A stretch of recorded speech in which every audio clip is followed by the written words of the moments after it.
August 2nd, 216 BC. The plains of Apulia simmer under a punishing sun. On one side of the Aufidus River, Rome's largest army ever, 86,000 strong, waits, confident and eager to crush Hannibal at last. Across the field, Hannibal's smaller diverse force, Gauls, Iberians, Africans, stands ready, outnumbered but unafraid. Hannibal, the mastermind, has chosen this ground with care, reading the land and his enemy. The Romans, led by Varro and Paulus, plan a massive frontal assault, certain their numbers will guarantee victory. But Hannibal's men trust him. They know he's led them through worse and triumphed.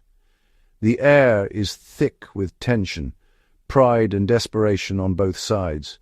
Rome's fate and Carthage's hangs in the balance. Hannibal isn't just preparing for battle, he's setting a trap. The armies wait, the heat rising for the first trumpet blast. The world holds its breath. To understand this showdown, we must look back. Rome and Carthage, rivals for Mediterranean dominance, had already clashed in the First Punic War, leaving Carthage humiliated. Hannibal, son of Hamilcar, swore eternal enmity to Rome. In 218 BC, he stunned the world by marching his army and elephants over the Alps into Italy. Hannibal's bold invasion shattered Roman expectations and pride. He crushed Roman armies at Trebia and Lake Trasimene, outmaneuvering them at every turn. Rome, desperate, turned to Fabius Maximus, who avoided direct battle, wearing Hannibal down with raids and attrition. But Romans craved a decisive victory, not a war of patience. Pressure mounted to abandon caution and face Hannibal head-on. That pressure led them to Cannae. Hannibal's army was a mosaic: Libyan veterans, fierce Iberians, wild Gauls, and unmatched Numidian cavalry. He turned diversity into strength, deploying each group for maximum effect. His cavalry, led by Hasdrubal and Maharbal, dominated the flanks. The Romans, confident in numbers, packed their legions deep, planning to smash through Hannibal's centre. Hannibal anticipated this. He placed his weaker Gauls and Iberians in a forward bulge, tempting the Romans to attack. His African veterans waited on the flanks, hidden and ready. The plan was risky. Let the centre bend, not break. If it worked, the Romans would be drawn in, right where Hannibal wanted them. The stage was set for a masterstroke.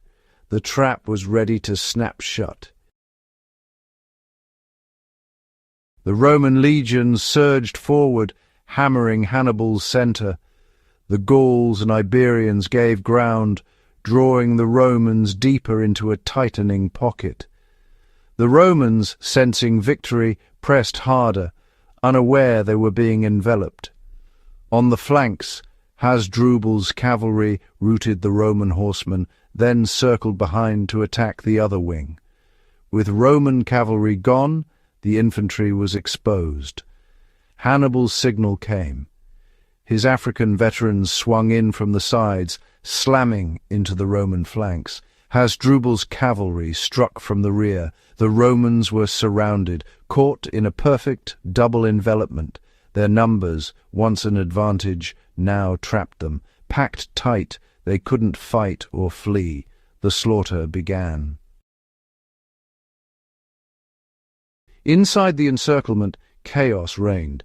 The heat, dust, and terror were suffocating. Roman discipline dissolved. It became every man for himself. Carthaginians, fresh and organized, pressed in relentlessly. The Romans, exhausted and desperate, had nowhere to run. Fear spread. Hope vanished. The killing was methodical, merciless.